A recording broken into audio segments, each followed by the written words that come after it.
Hello friends, welcome my YouTube channel. मैं संपत सिंह आज आपके सामने फिर हाजिर हूँ एक नई विज्ञान की प्रश्नोत्तरी लेकर।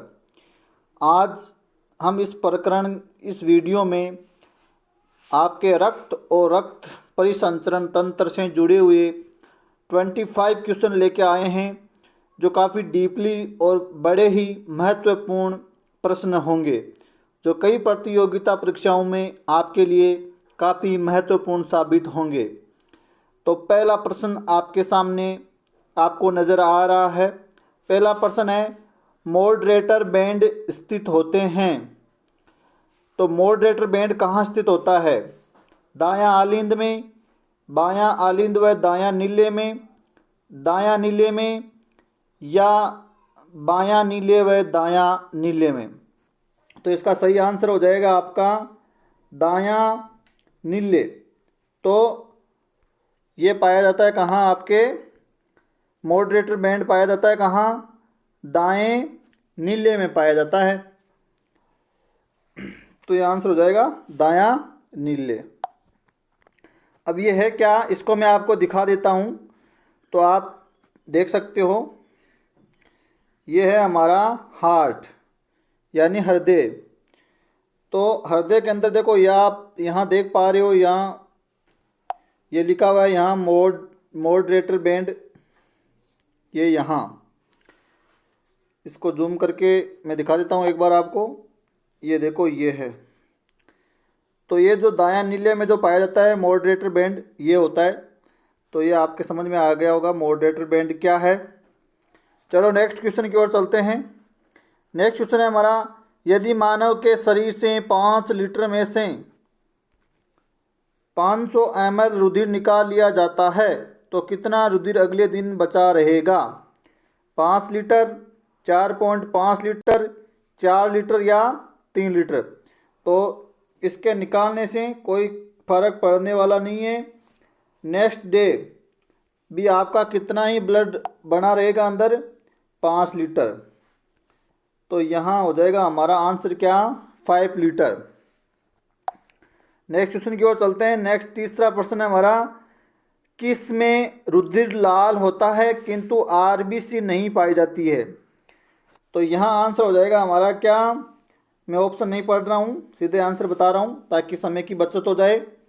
तो यहाँ आंसर हो जाएगा हमारा क्या? केचुआ। सही आंसर हो जाएगा केचुआ। तो केचुए में रुधिर लाल होता है किंतु उसमें आरबीसी नहीं पाई जाती है। ये होते हैं आपके केंचुए। तो देख लो, इनका ब्लड लाल होने के कारण ये भी लाल ही दिखाई दे रहे हैं।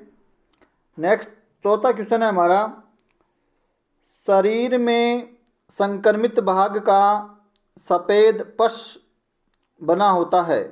शरीर में संक्रमित भाग का सफ़ेद पश बना होता है। पश यानी आपकी हो जाती है क्या? मवाद। मवाद। तो जो मवाद या जिसको आप राद कहते हो उसकी बात चल रही है। तो पश यानी मवाद। तो वो सीधा मैं आंसर बता देता हूँ आपको। इसका आंसर हो जाएगा नंबर 1A, मृत ल्यूकोसाइट एवं रक्त सीरम। मृत ल्यूकोसाइट एवं रक्त सीरम का वो समूह होता है। पश में क्या पाया जाता है? मृत ल्यूकोसाइट एवं रक्त सीरम। ल्यूकोसाइट का मतलब होता है आपकी क्या? WBC। और इरिथ्रोसाइट का मतलब होता है आपका RBC। और थ्रम्बोसाइट का मतलब होता है आपकी प्लेटलेट्स। तो ये भी आप ध्यान रखना। ल्यूकोसाइट यानी आपकी WBC, इरिथ्रोसाइट यानी RBC और थ्रम्बोसाइट यानी प्लेटलेट्स। चलो नेक्स्ट क्वेश्चन की ओर चलते हैं। नेक्स्ट हमारा क्वेश्चन है, ये भी आप देख सकते हो। इसकी बात कर रहा था मैं कि जो पस जो होती है वो ये होती है। जब हमारे चोट वगैरह लग जाती है तो वो जो राद या मवाद जिसको पस कहते हो, वो ऐसा कुछ रचना आपके सामने आती है। तो यहाँ ये जो वाइट जो रचना आपको दिख रही है, ये इसमें क्या है? इसमें मृत आपकी ल्यूकोसाइट है यानी WBC है, वाइट ब्लड सेल है। और उसमें क्या है? सीरम है। समझ गए बात? चलो नेक्स्ट चलते हैं 5वें प्रश्न की ओर। यदि आरबीसी आसूत जल में रखी जाती है तो कणिकाएं होगी, फटेगी या संख्या में बढ़ेगी या सिकुड़ जाएगी या एक दूसरे से जुड़ जाएगी? तो जल्दी से सोचो और आंसर कमेंट करके हमको बताओ। वीडियो अच्छा लग रहा है तो लाइक करो, अपने दोस्तों के साथ शेयर करो और अपना प्रेम हमारे साथ बनाए रखो ताकि हम ऐसे नए नए वीडियो लाते रहें। और लाइक कर दो ताकि हम मोटिवेट हो जाएं आपसे, क्योंकि ऐसे कार्य करने में काफ़ी मेहनत और समय लगता है। तो इसमें आंसर हो जाएगा हमारा ए, फट जाएगी वो। तो यदि आरबीसी को आसूत जल में रख देंगे तो वो क्या हो जाएगी? फट जाएगी। ऐसी नज़र आती है आपकी क्या? आरबीसी। इस प्रकार की ये उभयावतल जो संरचना होती है, इस प्रकार की डिस्क नुमा संरचना होती है आपकी आरबीसी। और आरबीसी में केंद्रक अनुपस्थित होता है, इनमें केंद्रक नहीं पाया जाता है।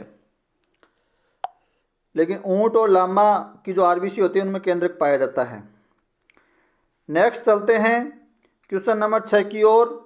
और छठवां क्वेश्चन है हमारा, यदि ग्लूकोज मानव रक्त में इंजेक्ट कराई जाती है तो ग्लूकोज से कौन सा लक्षण मिलाना होगा, यानी ब्लड का, और कौन सा एक लक्षण है जो ग्लूकोज और ब्लड का मतलब सेम हो जाएगा?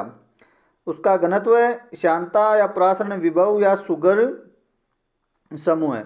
तो दोनों का कौन सा एक चीज़ है वो कॉमन होनी चाहिए। तो यहाँ आंसर हो जाएगा क्या? परासरण विभव। परासरण विभव दोनों का सेम होना चाहिए।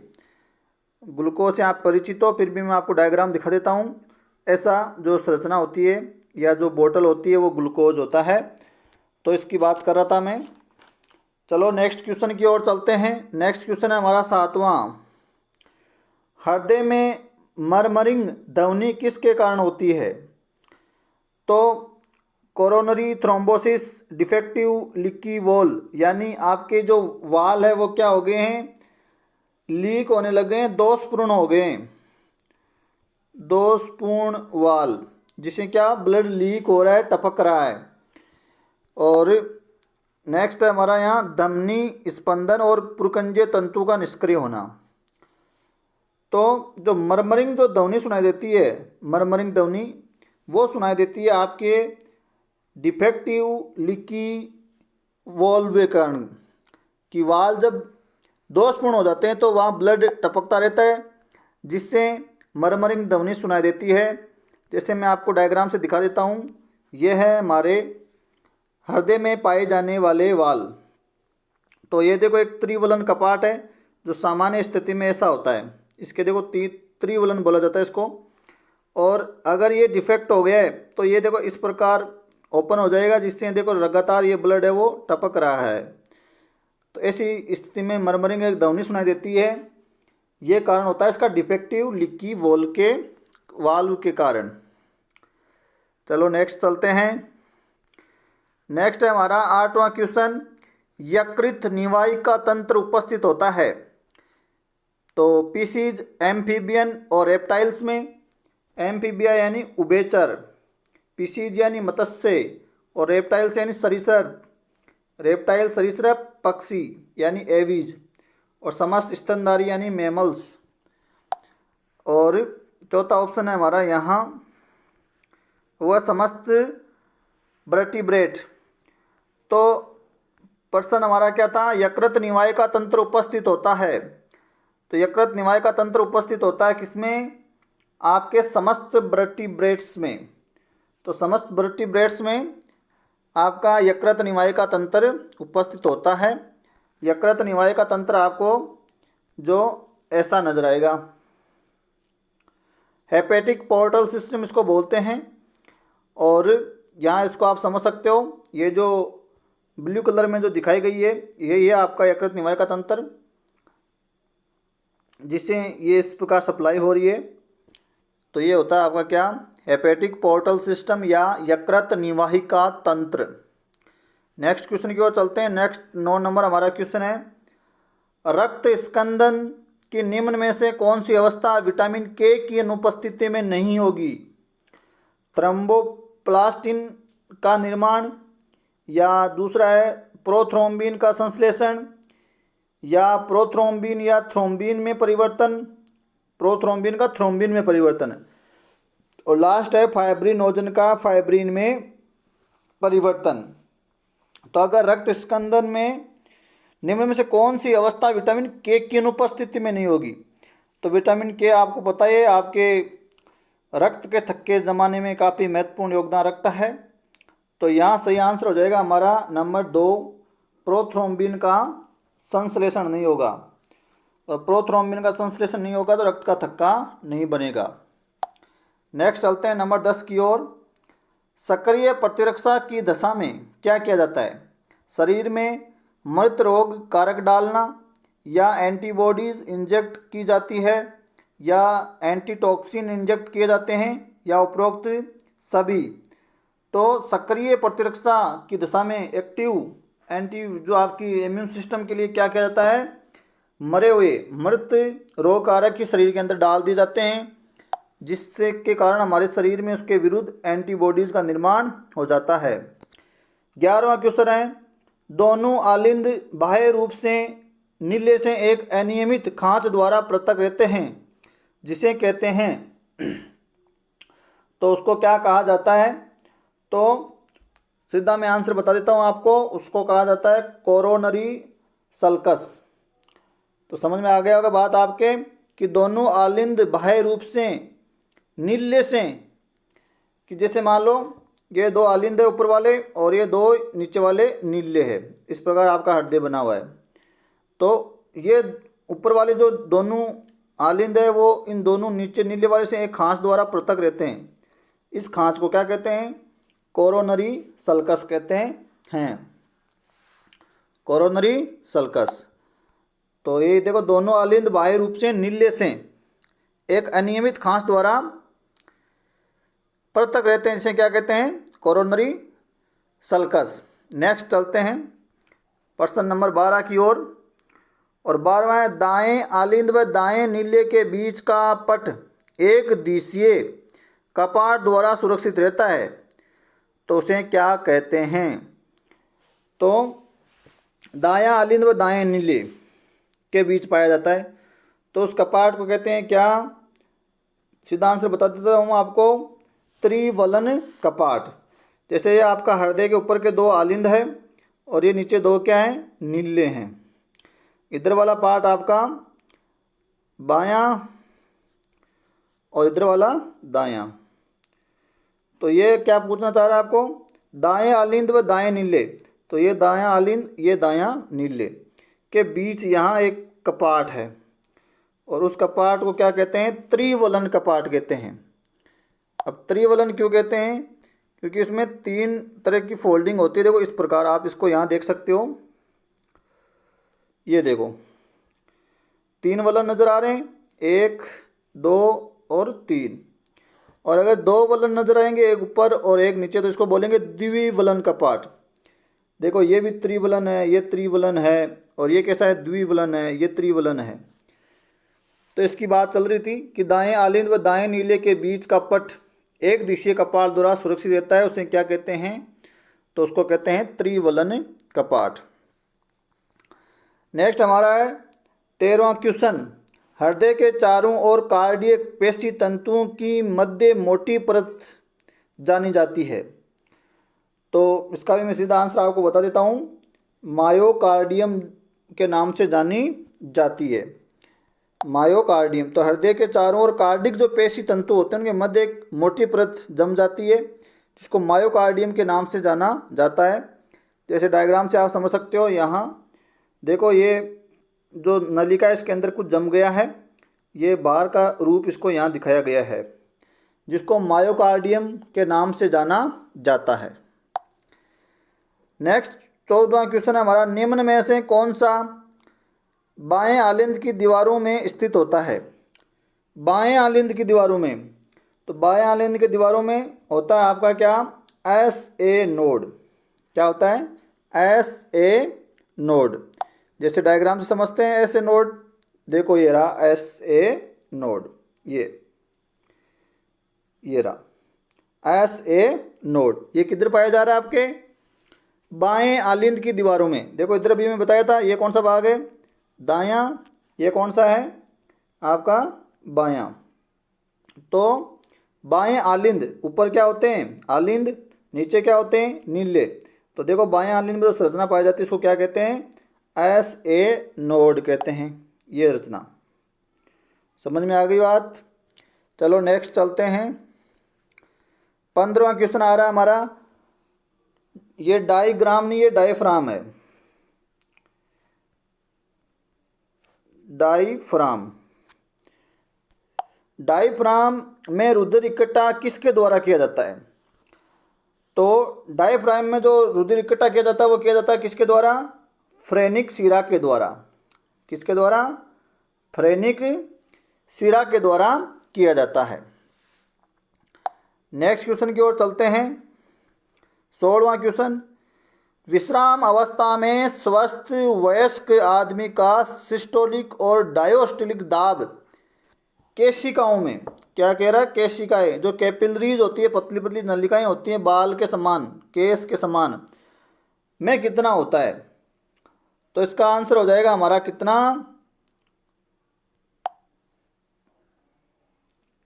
30/10 mmHg। तो जो ब्लड, जो हमारा रक्तचाप होता है उसको पारे के साथ मापा जाता है। Hg का मतलब यहाँ पारा है, मरकरी है। तो ये हमको कहाँ पूछ रहा है? केशिकाओं में पूछ रहा है। नॉर्मली वो कितना होता है? नॉर्मली तो होता है 120/80 mmHg होता है। ये सिस्टोलिक होता है और ये डायस्टोलिक होता है। लेकिन हमको किस में पूछ रहा है? केशिकाओं में। तो केशिकाओं में 30/आपका 10 होता है। चलो, और आपका जो ब्लड प्रेशर है, रक्तचाप है, जिस उपकरण द्वारा मापा जाता है उसको कहते हैं रक्तचाप मापी या स्पाइग्नोमेनोमीटर, जो ऐसा दिखाई देता है। इससे आप सभी परिचित होंगे। यही है आपकी रक्तचाप मापी। नेक्स्ट क्वेश्चन की ओर चलते हैं। शरीर का मिडिल मैन है। शरीर का मिडिल मैन कौन है? तो ऑप्शन आ रहे हैं आपके सामने, और ऑप्शन है हमारा क्या? रक्त, प्लाज्मा, लसिका या सीरम। तो यहाँ सही आंसर हो जाएगा हमारा क्या? लसिका, यानी लिम्फ। लसिका, जिसको क्या बोलते हैं? लिम्फ, जो आपके लिम्फ सिस्टम से जुड़ा हुआ है। तो लिम्फेटिक सिस्टम में आपको दिखा देता हूँ। ये क्या है हमारा? लिम्फेटिक सिस्टम, लसिका तंत्र है। अब देखो बीच है शरीर के, इसलिए इसको कहते हैं मिडिल मैन। जो ग्रीन रंग की संरचनाएं आपको दिख रही है यहाँ, वही हमारी लसिका वाहिनियाँ, उसमें लसिका वगैरह बह रहा है। तो ये हो गया हमारा लिम्फेटिक सिस्टम। तो ये होता है शरीर का मिडिल मैन। चलो नेक्स्ट चलते हैं। और नेक्स्ट आ रहा है हमारा 18वां क्वेश्चन। RBC निर्माण की प्रक्रिया कहलाती है। तो RBC निर्माण की प्रक्रिया क्या कहलाती है? तो RBC निर्माण की प्रक्रिया को कहते हैं इरिथ्रोपोइसिस। इरिथ्रोपोइसिस, अभी मैं बात कर रहा था RBC यानी इरिथ्रोसाइट। तो इसे याद रख सकते हो, इनको इरिथ्रोसाइट कहते हैं। तो इनके निर्माण की प्रक्रिया को क्या कहेंगे? इरिथ्रोपोइसिस। चलो नेक्स्ट चलते हैं 19वें क्वेश्चन की ओर। रुधिर बैंक में रक्त बोतल में सोडियम सिट्रेट या साइट्रेट या सिट्रिक एसिड व डेक्सट्रोज आदि के साथ मिलाकर रेफ्रिजरेटर में रखा जाता है। तो जो ब्लड का दान किया जाता है, रक्तदान जो किया जाता है, तो वो जो रक्त है वो आपका रुधिर बैंक में सुरक्षित रहता है। तो उसमें क्या मिलाया जाता है? Sodium citrate, citric acid, dextrose आदि मिलाकर रेफ्रिजरेटर में रख देते हैं। तो वो कितने ताप पर रखा जाता है, ये पूछना चाह रहा है। तो वो कितना ताप होता है? तो वो होता है आपका 40 डिग्री फ़ारेनहाइट। कितना होता है? 40 डिग्री फ़ारेनहाइट ताप पर उसको सुरक्षित रखा जाता है। नेक्स्ट 80, सॉरी ये तो उसी का ही ऑप्शन है।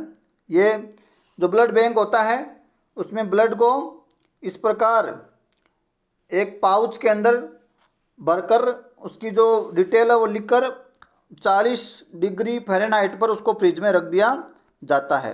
तो ऐसे प्लास्टिक की पाउच में उसको रखा जाता है। नेक्स्ट आ रहा हमारा 20 नंबर, हृदय में रक्त का एकल परिसंचरण पाया जाता है, सिंगल वाला।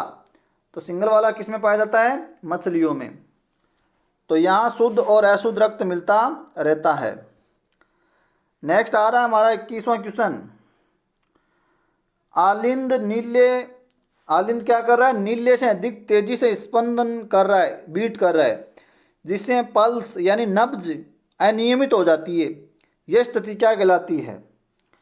तो आलिंद नील्य से ज़्यादा तेजी से जब स्पंदन करता है तो प्लस जो हमारी नब्ज होती है, पल्स रेट, वो क्या होती है? अनियमित हो जाती है। तो ऐसी जो स्थिति है उसको किस नाम से जाना जाता है? तो उसको मैं सीधा आपको बता देता हूँ आंसर। उसको कहा जाता है फिब्रिलेशन। बी आंसर सही हो जाएगा, फिब्रिलेशन। ओके, नेक्स्ट चलते हैं नंबर 22 की ओर। रक्त का हृदय से फेफड़ों तक एवं पुनः हृदय में लौटना कहलाता है। तो उसको आंसर हो जाएगा यहाँ हमारा क्या? फुफ्फुसीय परिसंचरण, फुफ्फुसीय परिसंचरण। तो ये क्या कहना चाहता है?